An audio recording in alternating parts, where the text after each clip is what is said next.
திமுகவுக்கு மெஜாரிட்டி கிடைக்காதுன்னு திருமாவே நினைக்கிறாரா? வருத்தப்பட்ட ஸ்டாலின். என்னாச்சு? திமுக கூட்டணியில் எம்பியாக இருக்கும் விசிக தலைவர் திருமா சட்டமன்ற தேர்தலில் போட்டியிடுகிறார். காட்டுமன்னார்கோவில் தொகுதியில் களமிறங்குகிறார் திருமாவளவன். தமிழக சட்டசபை தேர்தலில் திமுக கூட்டணியில் விடுதலை சிறுத்தைகள் கட்சி உள்ளது. இந்த கட்சிக்கு 8 தொகுதிகள் வழங்கப்பட்டுள்ளது.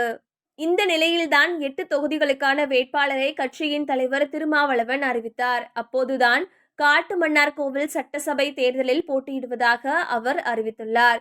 திருமாவளவன் தற்போது எம்பியாக உள்ள நிலையில் தேசிய அரசியலில் இருந்து மாநில அரசியலுக்கு என்ட்ரி கொடுத்துள்ளது அனைவருக்கும் ஆச்சரியத்தை ஏற்படுத்தியுள்ளது.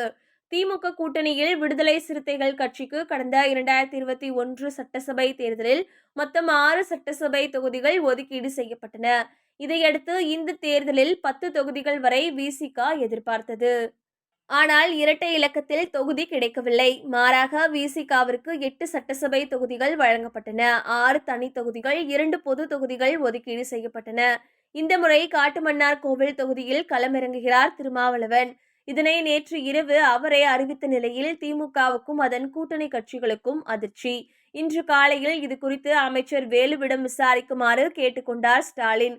வேலுவும் இதனை விசாரித்த போது தேர்தல் முடிவுகளில் சிங்கிள் மெஜாரிட்டியாக திமுக ஜெயிக்கும், ஆனால் ஆட்சிக்கான பெரும்பான்மை கிடைக்காது.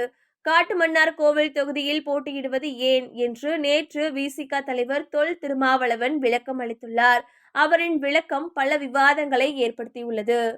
அப்போது கூட்டணி கட்சிகளின் ஆதரவு திமுகவுக்கு தேவைப்படும். அப்படி ஒரு சூழல் வந்தால் விசிகவின் ஆதரவு திமுகவுக்கு முக்கியமானது.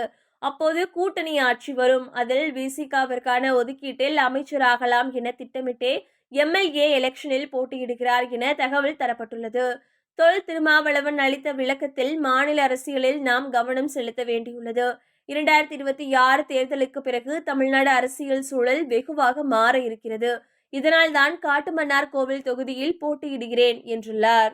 இதனையடுத்து தமிழக அரசியல் களம் இப்போது காட்டுமன்னார்கோவில் பக்கமாக திரும்பியிருக்கிறது. சட்டமன்றத்தில் என் குரல் ஒழிக்க வேண்டும் என விசிக தலைவர் தொல் திருமாவளவன் எடுத்திருக்கும் முடிவு வெறும் தொகுதி மாற்றம் மட்டுமல்ல, அது 2026க்கு பிந்தைய தமிழக அரசியலுக்கான ஒரு மெகா ஸ்கெட்ச் என்கிறார்கள் அரசியல் நோக்கர்கள். இதனை ஸ்டாலினிடம் வேலு சொன்னபோது மிகவும் வருத்தப்பட்டுள்ளார் ஸ்டாலின். திமுகவுக்கு ஆட்சி அமைக்கும் மெஜாரிட்டி கிடைக்காதுன்னு திருமாவே நினைக்கிறாரா என்று வேலுவிடம் கேள்வி எழுப்பியவர், அவர் போட்டியிடுவதால் தொங்கு சட்டமன்றம் தான் உருவாகும்னு ஒரு தோற்றம் ஏற்படுதே, இதை அவர் தவிர்த்திருக்க வேண்டும், அவரிடம் இதை பத்தி கேளுங்கள் என்றும் சொல்லியுள்ளார் ஸ்டாலின். திருமாவை தொடர்பு கொண்டு வேலு விசாரிக்க உள்கட்சி பிரச்சனையால் இந்த முடிவு எடுக்கப்பட்டது, வேறு எதுவும் இல்லை என்று மழுப்பியுள்ளாராம் திருமா. இதற்கிடையே விசிகவில் உள்ள 4 எம்எல்ஏக்களில் எஸ் பாலாஜி, பனையூர் பாபு, ஷானவாஸ் ஆகிய மூவருக்கும் சீட் மறுக்கப்பட்டுள்ளது. இவர்கள் அதிருப்தி அடைந்துள்ளனர்.